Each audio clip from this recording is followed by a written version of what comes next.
राजा के दरबार में विश्वामित्र का आगमन और उनकी मांग। एक दिन धर्मात्मा राजा दशरथ पुरोहित तथा बंधु बांधवों के साथ बैठकर पुत्रों के विवाह के विषय में विचार कर रहे थे। मंत्रियों के बीच में विचार करते हुए उन महामना नरेश के यहाँ महातेजस्वी महामुनि विश्वामित्र पधारे। वे राजा से मिलना चाहते थे। उन्होंने द्वारपालों से कहा, तुम लोग शीघ्र जाकर महाराज को यह सूचना दो कि कुशिक वंशी गादीपुत्र विश्वामित्र आए हैं। उनकी यह बात सुनकर वे द्वारपाल दौड़े हुए राजा के दरबार में गए। वे सब विश्वामित्र के उस वाक्य से प्रेरित होकर मन ही मन घबराए हुए थे। राजा के दरबार में पहुंचकर उन्होंने इक्ष्वाकुकुल नंदन अवधा नरेश से कहा, महाराज, महर्षि विश्वामित्र पधारे हैं। उनकी वह बात सुनकर राजा सावधान हो गए। उन्होंने पुरोहित को साथ लेकर बड़े हर्ष के साथ उनकी अगवानी की, मानो देवराज इंद्र ब्रह्मा जी का स्वागत कर रहे हों। विश्वामित्र जी कठोर व्रत का पालन करने वाले तपस्वी थे। वे अपने तेज से प्रज्वलित हो रहे थे। उनका दर्शन करके राजा का मुख प्रसन्नता से खिल उठा और उन्होंने महर्षि को अर्घ्य निवेदन किया। वह अर्घ्य शास्त्रीय विधि के अनुसार स्वीकार करके महर्षि ने उनसे कुशल मंगल पूछा। धर्मात्मा विश्वामित्र ने क्रमशः राजा के नगर, खजाना, राज्य, बंधु बांधव तथा मित्र वर्ग आदि के विषय में कुशल प्रश्न। राजन, आपके राज्य की सीमा के निकट रहने वाले शत्रु राजा आपके समक्ष नतमस्तक तो हैं। आपने उन पर विजय तो प्राप्त की है ना। आपके यज्ञाग आदि देवकर्म और अतिथि सत्कार आदि मनुष्य कर्म तो अच्छी तरह संपन्न होते हैं ना। इसके बाद महाभाग मुनिवर विश्वामित्र ने वशिष्ठ जी तथा अन्य ऋषियों से मिलकर उन सबका यथावत कुशल समाचार पूछा।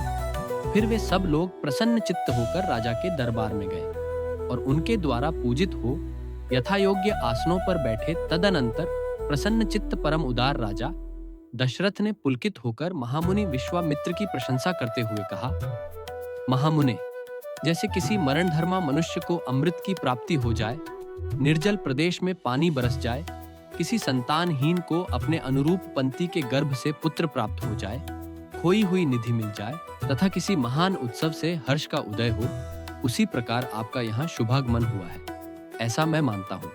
आपका स्वागत है। आपके मन में कौन सी उत्तम कामना है जिसको मैं हर्ष के साथ पूर्ण करूं?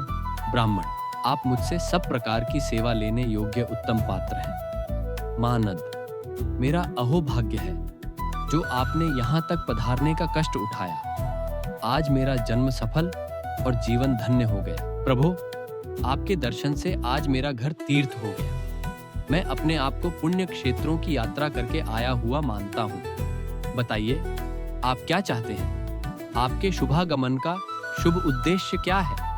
आप जो भी आज्ञा देंगे मैं उसका पूर्ण रूप से पालन करूंगा, क्योंकि सम्माननीय अतिथि होने के नाते आप मुझ गृहस्थ के लिए देवता हैं। ब्राह्मण, आज आपके आगमन से मुझे संपूर्ण धर्मों का उत्तम फल प्राप्त हो गया। यह मेरे महान अभ्युदय का अवसर आया है। मनस्वी नरेश के कहे हुए ये विनय युक्त वचन, जो हृदय और कानों को सुख देने वाले थे, सुनकर विख्यात गुण और यश वाले, शम दम आदि सद्गुणों से संपन्न महर्षि विश्वामित्र बहुत प्रसन्न हुए। राज सिंह, ये बातें आपके ही योग्य हैं। इस पृथ्वी पर दूसरे के मुख से ऐसे उदार वचन निकलने की संभावना नहीं है। क्यों न हो, आप महान कुल में उत्पन्न हैं और वशिष्ठ जैसे ब्रह्मर्षि आपके उपदेशक हैं। अच्छा, अब जो बात मेरे हृदय में है उसे सुनिए। नृप श्रेष्ठ, सुनकर उस कार्य को अवश्य पूर्ण करने का निश्चय कीजिए। आपने मेरा कार्य सिद्ध करने की प्रतिज्ञा की है। इस प्रतिज्ञा को सत्य कर दिखाइए। पुरुष प्रवर, मैं सिद्धि के लिए एक नियम का अनुष्ठान करता हूँ। उसमें इच्छानुसार रूप धारण करने वाले 2 राक्षस विघ्न डाल रहे हैं। मेरे इस नियम का अधिकांश कार्य पूर्ण हो चुका है। अब उसकी समाप्ति के समय वे 2 राक्षस आ धमके हैं। उनके नाम हैं मारीच और सुबाहु। वे दोनों बलवान और सुशिक्षित हैं। उन्होंने मेरी यज्ञ वेदी पर रक्त और मांस की वर्षा कर दी है। इस प्रकार उस समाप्त प्राय नियम में विघ्न पड़ जाने के कारण मेरा परिश्रम व्यर्थ गया और मैं उत्साहहीन होकर उस स्थान से चला आया।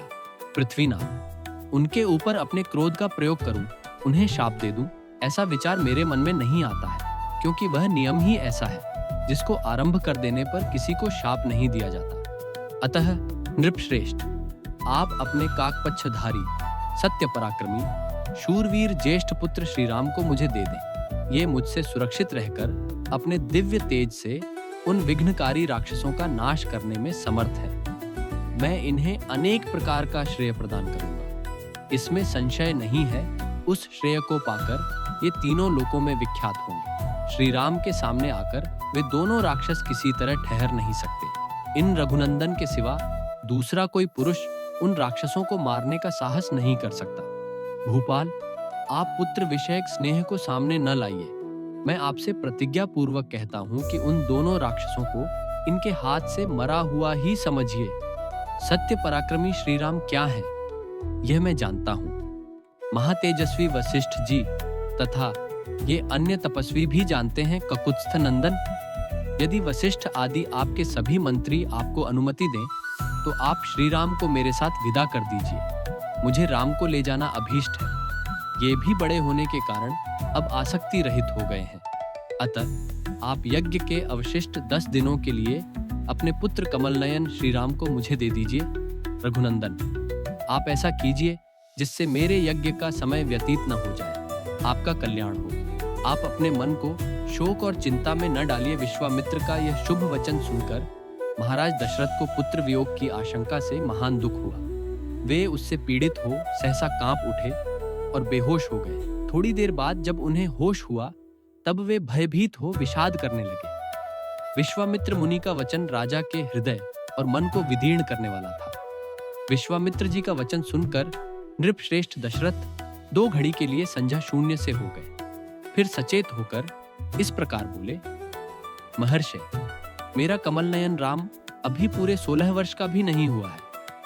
मैं इसमें राक्षसों के साथ युद्ध करने की योग्यता नहीं देखता। यह मेरी अक्षौहिणी सेना है, जिसका मैं पालक और स्वामी भी हूँ। इस सेना के साथ मैं स्वयं ही चलकर उन निशाचरों के साथ युद्ध करूंगा। ये मेरे शूरवीर सैनिक, जो अस्त्र विद्या में कुशल और पराक्रमी हैं, राक्षसों के साथ जूझने की योग्यता रखते हैं। अतः इन्हें ही ले जाइए। राम को ले जाना उचित नहीं होगा। मेरा राम अब भी बालक है। इसने अभी तक युद्ध की विद्या ही नहीं सीखी है। ये दूसरे के बलाबल को नहीं जानता है। न तो यह अस्त्र बल से संपन्न है और न युद्ध की कला में निपुण ही।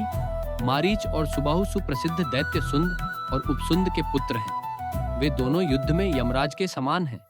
यदि वे ही आपके यज्ञ में विघ्न डालने वाले हैं तो मैं उनका सामना करने के लिए अपने पुत्र को नहीं दूंगा। मैं उन दोनों में से किसी एक के साथ युद्ध करने के लिए अपने सुहृदों के साथ चलूंगा। अन्यथा यदि आप मुझे न ले जाना चाहें तो मैं भाई बंधुओं सहित आपसे अनुनय विनय करूंगा कि आप राम को छोड़ दें। राजा दशरथ के ऐसे वचन सुनकर विप्रवर कुशिक नंदन विश्वामित्र के मन में महान क्रोध का आवेश हो आया। जैसे यज्ञशाला में अग्नि को भली भांति आहुति देकर घी की धारा से अभिषिक्त कर दिया जाए और वह प्रज्वलित हो उठे, उसी तरह अग्नितुल्य तेजस्वी महर्षि विश्वामित्र भी क्रोध से जल उठे।